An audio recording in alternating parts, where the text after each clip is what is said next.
יאללה, פיקס.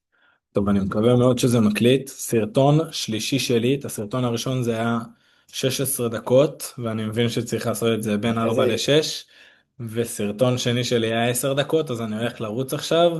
אז מי שבודק, אני מצטער, זה לא מספיק זמן, ואני חושב שצריך לעשות את זה יותר זמן. טוב, אז assignment 2, אז זה היה על classification, regression, clustering ו-evaluation. כבר סגרתי את זה, אבל בגדול עשיתי על NBA, שחקנים מ-1950 עד 1917, דאטה עליהם מבחינת גובה, משקל, גיל, נקודות שהם שמו וסטטיסטיקות על אחוזים. אז זה ככה הדאטה שבחרתי אחרי כל הדברים. איך עשיתי את העבודה? אני לא עובר על הגוגל קולאב, אני עובר פה על מה ששמתי כבר בהאגינג פייס, כי תכלס כבר סגרתי הכל ואני אעשה את זה סרטון שבוע אחרי. אמ, כבר הגשתי ואני הולך להחליף את הקובץ כדי שלא תורידו לי נקודות על זה שעשיתי סרטון ארוך מדי. אז טוב, לקחתי את הדאטה שלי ובהתחלה עשיתי EDA. ניקיתי ככה את הדאטה שלי ונתתי כל מיני תנאים, העפתי דברים למשל על שחקנים שהם מתחת למטר 50 ומתחת ל-50 קילו. סתם לדוגמה, תכף אני אגיד מה השאלת מחקר שלי. אבל כן השארתי שחקנים כבדים ושחקנים מאוד גבוהים, כי זה פשוט חלק מהסטטיסטיקה, לא יודע, נגיד מייקל ג'ורדן היה מאוד מאוד שמן, לא שמן, שרירי, והוא רלוונטי לי לשאלת מחקר, כי גם אם הוא Outlier, הוא עדיין טוב לי. אז זה מה שעשיתי בהתחלה, קיבלתי סטטיסטיקה, ניקיתי כל מיני רובריקות של נאן, אני רואה שאין לי פה והכל היה שלם. אני ממשיך. עוד דברים שניקיתי זה יש הרבה שחקנים שהם בהרבה עמדות, הם לא רק גארד, הם לא, אז איחדתי אותם לסנטרים, פאוור פורוורד, כל הדברים האלה. אז זה השלב ה-EDA, לקחתי, עשיתי סטטיסטיקה, רואים פה שהממוצעים הם בערך נגיד 99 קילו, 2 מטר 02, אני ממשיך, פעם שעברה התעכבתי על זה, נתתי פה עוד סטטיסטיקות שככל שעוברים השנים, ככה הממוצע הוא יותר גבוה, יאללה. משם בעצם התחלתי לאמן את המודל הראשון שלי, שזה לקחת שלושה מודלים ובעצם לרוץ עליהם. על המודלים עשיתי בהתחלה זה הרגרסיה ליניארית ונתתי טרי.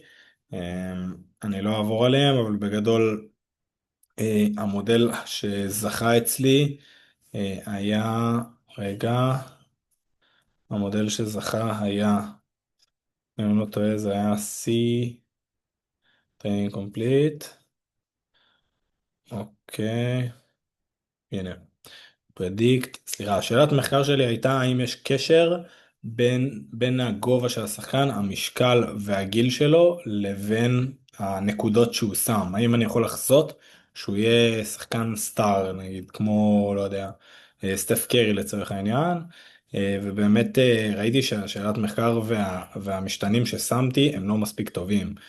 ברגרסיה קיבלתי מקסימום 7.5%, כרגע פה אני רואה 2, 0.002 שזה כמעט 0, אבל תכף אני אמשיך קצת ואתם תראו את זה. פה אני רואה שזה באמת מה ששמתי זה לא טוב, שצריך להביא עוד משהו, ובאמת בהמשך העבודה שמתי עוד פיצ'ר שמדבר על העמדה שלו, וזה באמת היה טיפה יותר חזק. אה, זה לגבי זה, אז הנה. ממוצעים, פה עשיתי את הקלאסטרינג כבר, איך נראה כל הדאטה ב-3D ואיך הוא נראה ב-2D, זה בעצם נותן לנו לעשות קלאסטרינג הרבה יותר טוב, ויותר, בוא נגיד, להעביר את הקו ולחלק את הדאטה שלי לקבוצות בצורה יותר טובה, וכמובן שמיפיתי גם את העמדות על פי המספרים, זאת אומרת הייתי צריך לחלק לקבוצות, אז הם קיבלו 0, 1, 2, 3, 4 על כל עמדה שהחלטתי, ללא חשיבות בעצם למספר. אימנתי את המודל על פי בקלאסטרינג, עשיתי כמה, גם עץ, לקחתי ככה, התייעצתי עם הצ'אט על הדברים הכי, בוא נגיד, מקובלים, ובאמת הגרדיאנט היה הכי טוב, כאילו הוא נתן את התוצאות הכי טוב, הנה זה ה7.5% שדיברתי עליו, זה היה כבר בקלאסטרינג. אני חושב שעוד פעם אני עובר את הזמן, אז אני אתחיל לסיים.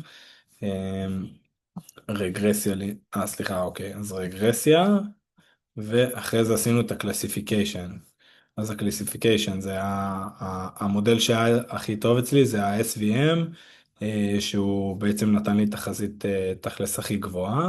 הרנדום פורסט היה ממש נחמד, אבל ה-SVM הוא כאילו ממש בורר איפה טעית, ואז על פי מה שטעית הוא הולך לצד שני.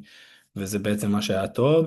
כאן אנחנו יכולים לראות, נתתי פה את ה-false false negative, סליחה, פוזיטיב ופולס נגטיב, זאת אומרת, היכולת לחזות שחקן אל מול המודל שלי ולטעות, והיכולת לא לחזות שחקן טוב, וכאילו לא לפספס את הסופרסטאר כביכול על פי הנתונים שלו. אמרתי מה הכי טוב, וזהו, מקווה שעמדתי בזמנים, בוא נראה, תודה. אחי, ריקורדינג וסטופ ריקורדינג.